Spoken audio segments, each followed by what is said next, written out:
선지자 조셉 스미스의 가르침 제31장 선지자의 설교 일라이어스, 엘리야, 메시아. 제6부 1843에서 1844년. 일라이어스와 엘리야의 영과 직분에는 차이가 있습니다. 먼저 일라이어스의 영에 대해 말씀드리겠습니다. 이에 대해 우선 경전에 있는 몇 가지 간증을 들고 나의 간증을 말하겠습니다. 나는 숲으로 가서 기도하며 주님의 뜻을 알려달라고 간구했습니다. 나는 천사를 보았는데 그는 내 머리 위에 손을 얹고 나를 아론의 반차에 따라 제사로 성임하고 이 신권의 열쇠를 소유하도록 성임하였습니다. 이 직분은 회개와 죄 사유함을 위한 침례를 전파하고 또한 침례를 베풀 수 있는 직분입니다. 그러나 이 직분으로는 성신의 은사를 주기 위한 안수를 베풀 수는 없으며 그와 같은 직분은 더욱 높은 것으로서 후에 주어질 것이나 내가 성인받은 이 직분은 준비하는 일 또는 앞서서 행하는 일이며 이것이 곧 일라이어스의 영이니 일라이어스의 영은 더 큰 자를 위하여 앞서가서기를 예비하는 것, 곧 침례 요한의 경우와 같은 것이라고 천사는 내게 말해주었습니다. 그는 광야에서 주의 길을 예비하고 그의 길을 곧게 하라고 외쳤습니다. 그들이 이것을 받을 수 있다면 이것은 일라이어스의 영이며 요한은 자기가 빛이 아니라 그 빛을 증거하기 위하여 보내진 자라고 사람들에게 말한 바로 그 사람이었습니다. 그는 사람들에게 회개를 외치고 물로 침례를 베푸는 것이 자신의 사명이라고 했습니다. 그러나 자기 뒤에 오시는 이는 불과 성신으로 침례를 줄 것이라고 가르쳤습니다. 만일 그가 기만자였다면 자신의 한계 이상의 일을 행하고 일라이어스의 영에 따른 직분과 부름에 속하지 않은 어떤 의식을 집행했을 것입니다. 일라이어스의 사명은 길을 예비하는 것. 일라이어스의 영은 하나님의 더 큰 계시를 위하여 길을 예비하는 것이니 그것이 곧 일라이어스 신권 또는 아론이 성임된 신권입니다. 하나님께서는 더 위대한 사업을 준비시키기 위하여 사람에게 일라이어스의 권세의 열쇠를 소유하게 하셨고 태초로부터 그것은 일라이어스의 교리로 불리웠습니다. 요한의 사명은 복음을 전파하고 침례를 베푸는 일에서 끝났습니다. 그러나 그가 행한 일은 합당한 것이었습니다. 예수 그리스도께서 요한의 제자들에게 오셨을 때 그는 그들을 불과 성신으로 침례하셨습니다. 우리는 사도들이 요한보다 더 큰 능력을 입었다는 것을 알 수 있습니다. 사도들의 직분은 일라이어스보다는 오히려 엘리야의 영과 능력에 더 가까웠습니다. 빌립의 경우 일라이어스의 영을 받아 사마리아로 갔을 때 그는 남자와 여자를 모두 침례했습니다. 베드로와 요한이 이 소식을 듣고 내려가 그들의 머리에 안수하여 성신을 받게 했습니다. 이 예는 두 가지의 능력 차이를 말해줍니다. 바울이 어떤 제자들에게 와서 성신을 받았느냐고 물었을 때 그들은 받지 않았다고 대답했습니다. 그러면 누가 너희를 침례했느냐고 묻자 그들은 요한의 침례를 받았다고 대답했습니다. 그렇지 않다. 너희는 요한의 침례를 받지 않았다. 어쩌면 너희는 요한에게 침례를 받고 싶어 했을 것이다. 그리하여 바울은 그들에게 가서 침례를 베풀었습니다. 바울은 참된 원리가 무엇인지 알고 있었으며 요한이 그들을 침례하지 않았다는 사실도 알고 있었기 때문입니다. 이런 원리들은 나에게 생소합니다. 신약 성서를 읽은 사람들은 성서에서 그토록 멀리 떨어져 있습니다. 여러분이 꼭 명심해야 할 것은 각기 다른 신권이 가지고 있는 권능의 차이입니다. 그리하여 어떤 이가 여러분에게 와서 내가 일라이어스의 영을 가졌노라고 말할 때에 그것이 사실인지 아닌지를 알 수 있게 하려는 것입니다. 왜냐하면 일라이어스의 영과 능력을 지닌 자는 자기의 영역을 넘는 권능을 행사하지 않기 때문입니다. 요한은 자기의 영역을 넘어서지 않고 자기의 직분에 속한 것만을 충실히 수행했습니다. 큰 건물의 각 부분이 올바른 위치에 올바르게 맞춰져야 하듯이 누가 권능을 지녔고 누가 지니지 않았는지를 알아야 합니다. 그렇지 않으면 우리는 쉽게 속아 넘어가게 됩니다. 일라이어스의 열쇠를 소유한 사람은 준비하는 일을 맡은 사람입니다. 그러나 일라이어스의 영에 관해 이야기하는데 시간을 더 소모했다가는 엘리야의 영과 능력에 대하여 말씀드릴 시간이 없을 것 같습니다. 말일에 언급된 것은 일라이어스이며 이 점으로 인해 여러 가지의 상이한 견해가 나오는 것입니다. 그들은 요한과 그리스도의 때는 지났고 더 이상 계속되지 않는다고 생각하기 때문입니다. 그러나 일라이어스의 영이 나에게 계시되었고 나는 이것이 진실임을 압니다. 그러므로 나는 나의 교리가 참되다는 것을 진실로 알고 있기 때문에 담대히 말씀드릴 수 있습니다. 엘리야의 사명. 이제 엘리야에 관해 말씀드리겠습니다. 엘리야의 영, 능력 및 부름은 계시의 열쇠, 하나님의 왕국과 충만한 멜기세덱 신권의 의식과 능력과 엔다우먼트의 열쇠를 여러분에게 소유할 권세를 준 것입니다. 엘리야의 사명은 하나님의 왕국에 속한 모든 의식을 집행하고 아비의 마음을 자녀에게, 자녀의 마음을 아비에게 돌리는 것입니다. 말라기는 다음과 같이 말했습니다.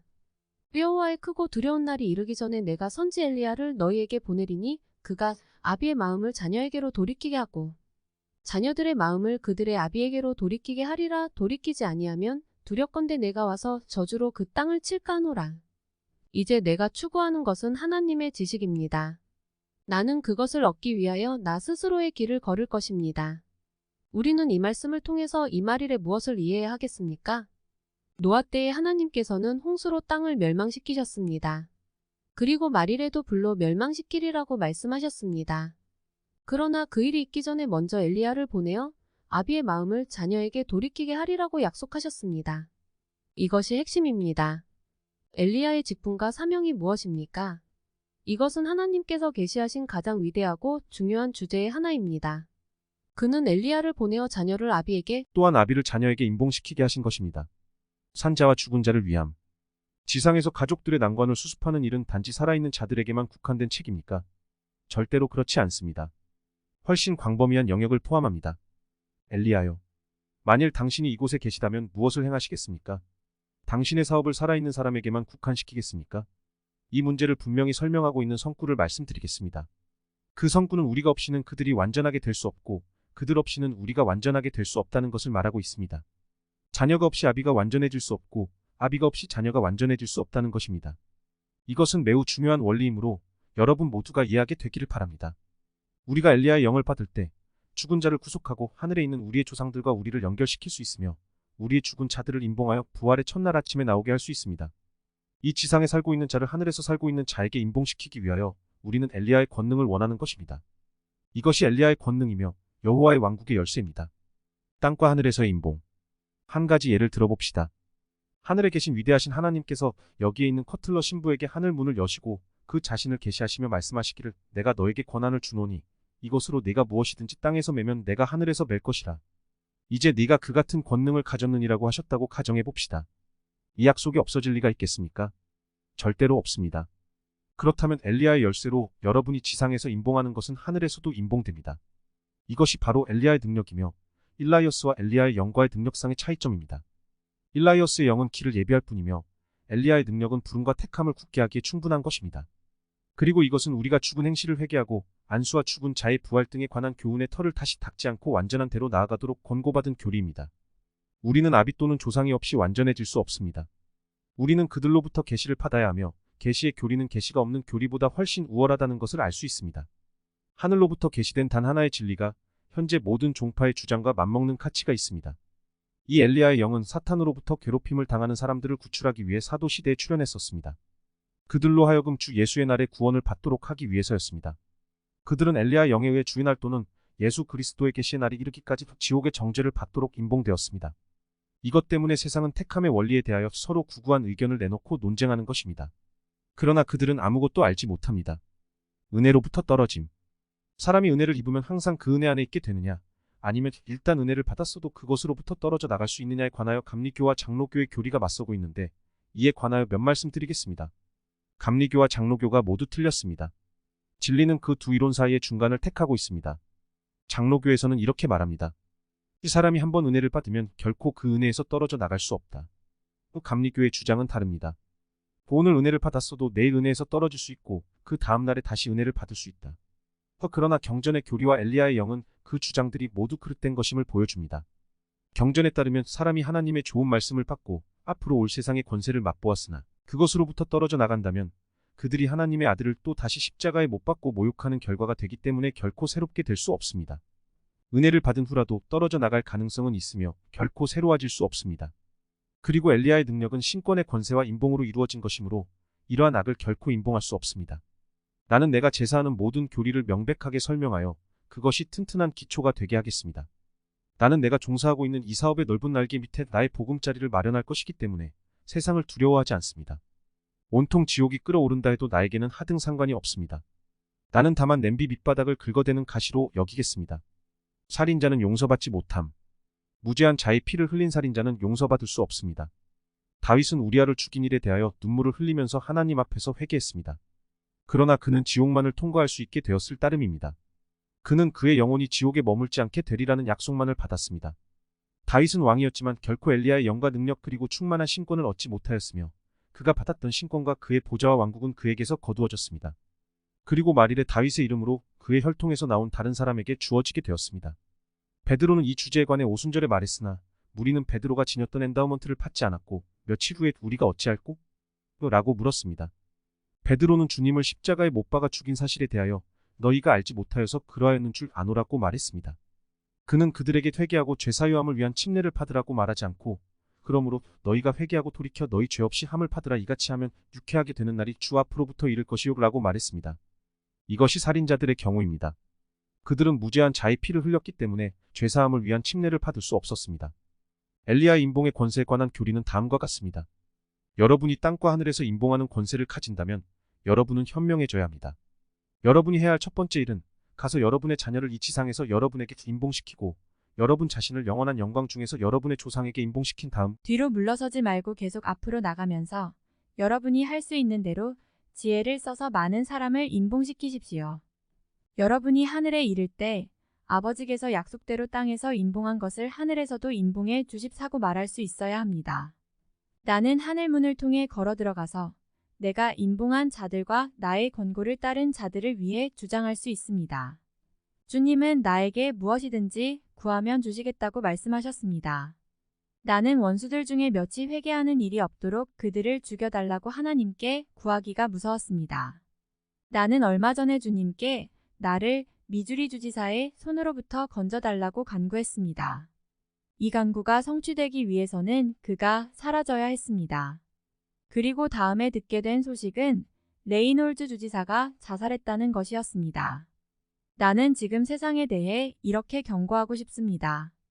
여러분이 얼마나 하나님의 성도들 대항하여 싸웠고 얼마나 많은 무죄한 자의 피를 흘렸는가를 반성해 보시기 바랍니다. 엘리야의 날에 그의 원수는 그에게로 오고 불이 하늘로부터 내려와 그들을 멸망시킬 것이기 때문입니다. 메시아의 사명. 일라이어스의 영이 제일 처음에 오고 엘리야의 영이 두 번째로 오며 메시아의 영이 마지막에 옵니다. 일라이어스는 길을 예비하는 선두주자이며 엘리야의 영과 능력이 뒤를 이어와서 능력의 열쇠를 소유하고 성전을 건축하며 이스라엘의 집에 멜기세덱 신권의 임봉을 하며 모든 준비를 갖추게 합니다. 그 다음 메시아가 제일 마지막으로 그의 성전으로 오시게 됩니다. 메시아는 세상을 지으시고 광야에서 모세에게 영적인 반석이 되셨던 고로 엘리야의 영과 능력에 앞섭니다. 일라이어스의 영이 먼저이기는 하나 여호와의 큰 날이 이르기 전에 엘리야가 와서 길을 예비하고 왕국을 지을 것입니다. 나는 주의 재림에 관하여 주께 간구하였으며 그때 주님은 표적을 보이시면서 이같이 말씀하셨습니다. 노아의 때에 나는 표적으로 하늘에 무지개를 놓았으며 그 무지개가 보이는 한 해가 오지 않을 것이라는 표적이 되었느니라.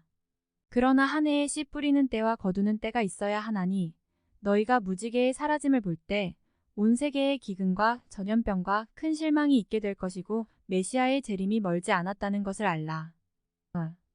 그러나 나는 주님의 이름으로 예언할 책임을 가졌습니다. 그리스도께서는 밀러 신부가 예언했듯이 올해에 오시지 않을 것입니다. 우리가 무지개를 보았기 때문입니다. 나는 또한 주님의 이름으로 예언합니다. 그리스도는 앞으로 40년 이내에는 오시지 않을 것입니다. 하나님께서 나의 입을 빌어 말씀하신다 해도 그는 그때까지 오시지 않을 것입니다. 형제 여러분, 집에 돌아가시거든 이것을 기록하여 기억되게 하시기 바랍니다. 예수 그리스도께서는 어느 누구에게도 자기의 오실 정확한 시기를 말씀하시지 않으셨습니다. 가서 경전을 읽어보십시오. 그가 오실 정확한 시각이 명시된 곳은 한 군데도 없습니다. 이것을 말하는 사람은 모두 거짓 교사들입니다. 세상을 조직함에 있어 메시아의 직분에 관한 몇 가지 중요한 사실이 있습니다. 그것에 관해서는 추후에 말씀드리겠습니다. 전능하신 하나님께서 여러분을 축복하시고 그의 영을 여러분 위에 부어주시기를 기원합니다. 아멘. 진리의 능력. 조셉 스미스 회장은 다시 일어나 다음과 같이 말씀하셨다. 내가 소유한 인간의 정신을 다스리는 능력에 관하여 말씀드리고 싶습니다. 이 능력은 내 편에서 강요한 것이 아니라 하나님의 손에 들려진 한 도구로서의 내가 발표하는 교리가 지니는 진리의 능력 때문에 존재하는 것입니다. 내가 어떤 부당한 일을 행한 적이 있습니까? 내가 여러분을 문에서 책망한 적이 있습니까? 내가 어떤 사람을 강압한 적이 있습니까? 내가 가르친 교리 중에서 이해가 안 되는 것은 믿지 않을 자유를 내가 주지 않았습니까? 왜 나의 원수들은 교리에 대하여 공격을 가하지 않는 것입니까? 그들은 그렇게 할 수 없습니다. 이것은 진리이기 때문입니다. 나는 광야에서 이렇게 외치는 소리입니다. 너희 죄를 회개하고 인자에 오실 길을 예비하라.